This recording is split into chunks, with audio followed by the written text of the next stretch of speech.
بسم اللہ الرحمن الرحیم۔ شروع اللہ پاک کے ببرکت نام سے جو بڑا مہربان نہایت رحم کرنے والا ہے۔ اگر اللہ نے آپ کو آزمائش میں مبتلا کر دیا ہے تو اس کا کیا مطلب ہے؟ اللہ کیا اشارہ دینا چاہتا ہے؟ اور جب تمہاری آزمائش ختم ہونے والی ہوگی تو اللہ تمہیں ایک خاص نشانی ضرور دکھاتا ہے۔ سنو، کسی اشارے کے انتظار میں ہونا تو مطمئن ہو جاؤ، کیونکہ تمہارا رب تمہیں اشارہ ہی کر رہا ہے۔ اس نے تمہیں اتنے قریب کر لیا ہے کہ اس سے بات کرتے تمہاری آنکھیں بھیگ جاتی ہیں۔ ہر وقت اسے راضی کرنے کی کوشش میں ہو۔ تو جس رب نے تمہیں اتنے قریب کر لیا ہے، کیا وہ تمہیں ادھورا چھوڑ دے گا؟ ان قریب وہ تمہیں اتنا دے گا کہ تم راضی ہو جاؤ گے۔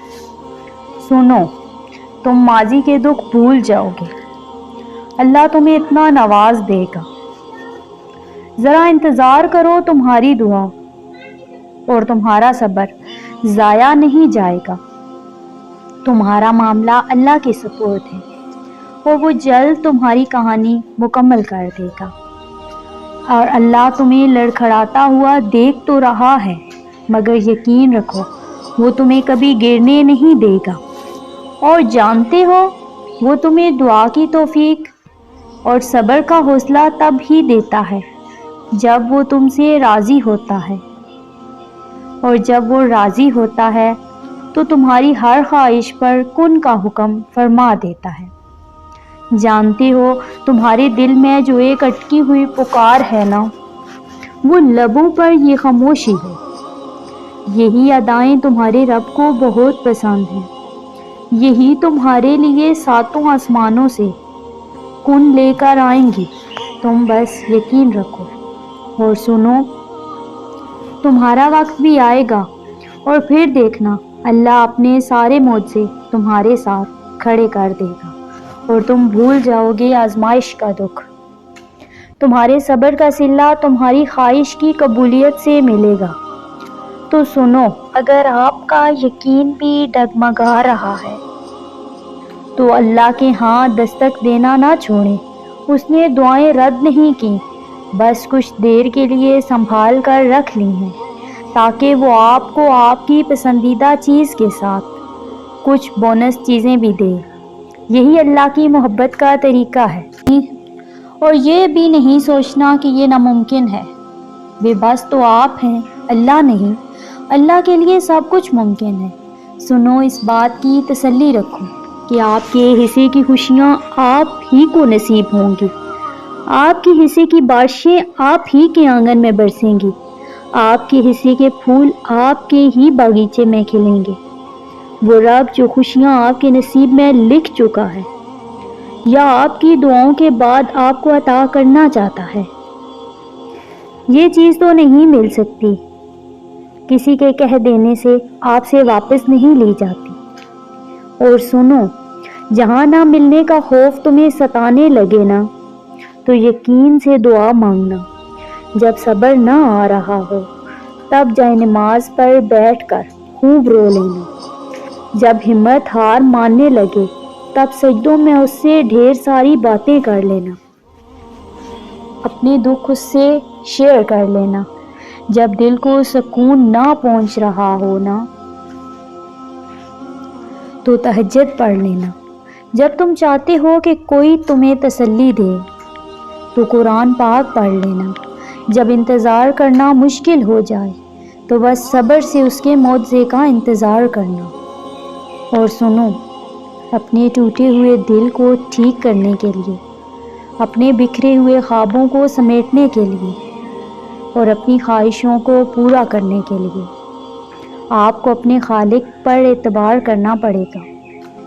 یاد رکھنا، اگر آپ کا ٹوٹا ہوا دل آپ کی تقدیر میں تھا تاکہ آپ کو پتہ چل سکے کہ آپ کے لیے کون اور کیا بہتر ہے، ہر ٹوٹے ہوئے خواب اور ہر ٹوٹے ہوئے دل، جو کچھ بھی آپ کو تکلیف دیتا ہے، ہر نامکمل خواہش جو آپ سے دور کر دی گئی ہے، سب کو ٹھیک کرنے کے لیے آپ کو یقین کرنا ہوگا۔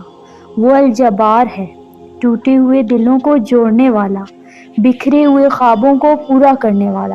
اس پر یقین رکھو، اس سے مانگتے رہو، کیونکہ صرف وہی آپ کی تقدیر بدل سکتا ہے، آپ کی دعاؤں کو قبول کر سکتا ہے، اور صرف وہی کرتا ہے۔ اور سنو، آپ کو بہت سے مختلف طریقوں سے آزمایا جائے گا، ان طریقوں سے جن کا آپ کبھی تصور بھی نہیں کر سکیں گے۔ جب آپ آزمائشوں اور مشکلات سے گزریں گے، یہ سب سے مشکل چیز ہوگی جس کا سامنا آپ کو کرنا پڑے گا۔ آپ خود کو کمزور محسوس کریں گے، آپ ہار ماننا چاہیں گے، تکلیف محسوس کریں گے، آپ کو ہر چیز دھوکہ لگے گی، آپ کو کبھی کبھی کوئی راستہ نظر نہیں آئے گا، اور اس وقت صبر ایک ایسی سب سے اہم چیز ہے جس کو آپ سیکھ لیں۔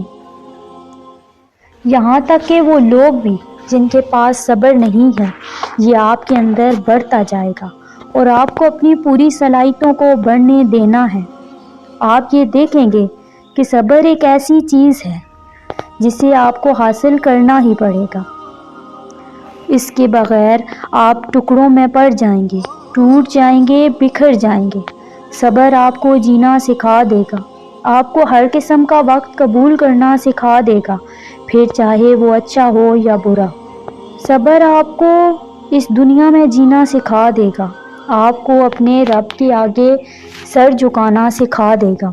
اور سنو، اگر اللہ نے آپ کو آزمائش دی ہے تو اس کا مطلب یہ نہیں کہ اللہ آپ سے ناراض ہے یا آپ کو سزا دے رہا ہے۔ آزمائش کا مطلب تو یہ ہے کہ اللہ نے تمہیں اپنی محبت کے لیے چن لیا ہے۔ آپ یہ کیوں نہیں سوچتے کہ اگر اللہ کو سزا ہی دینی ہوتی تو پھر وہ آزمائش سے نکالتا بھی کیوں؟ ہاں، یہ بات سچ ہے، آزمائش میں ڈالنے والا اللہ ہے، تو آزمائش سے نکالنے والا بھی تو وہی رب العالمین ہے۔ آزمائش بظاہر تو ایک لفظ ہے، لیکن دراصل یہ رب سے جڑنے کا واحد ذریعہ ہے۔ جان لو، آزمائشیں وقتی ہوتی ہیں۔ جتنی جلدی آزمائش سے مایوس ہونے کی بجائے رب سے لو لگا لی جائے، اتنی جلدی آزمائش سے دستبردار بھی ہو جائیں گے۔ ہزاروں مسائل کا ایک حل، واحد حل، توکل۔ ایک بات ہمیشہ یاد رکھیں، جہاں توکل ہو نا، وہاں شکوے نہیں ہوتے، اور جہاں توکل ہو وہاں دل کبھی بے سکون نہیں ہوتا۔ اگر پھر بھی لگتا ہے کہ ہمت باقی نہیں، جان لو کہ آزمائش کا وقت اب ختم ہونے کو ہے۔